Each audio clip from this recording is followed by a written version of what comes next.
Así que vamos a ver un pequeño ejercicio donde yo voy a usar de referencia el verbo kochi, que significa dormir.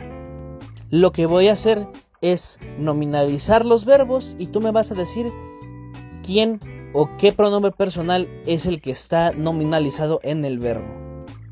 Por ejemplo, tikochi. ¿Quién está realizando la acción? Exacto, nosotros, porque empieza en ti y termina en H.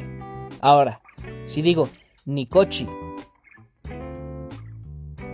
exactamente, yo, porque empieza en ni. Ahora, si digo ankochi,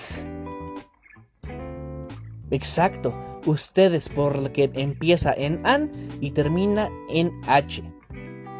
Kochi, así, el verbo tal cual. Exacto, él o ella está realizando la acción. ¿Por qué? Porque cuando él o ella realizan la acción no se agrega nada. Ahora, kochi, exacto, ellos o ellas, porque cuando ellos o ellas están realizando la acción solamente se agrega una H al final, pero no se agrega un prefijo antes. Si quieres ver este video completo, ya lo tienes disponible en mi canal de YouTube.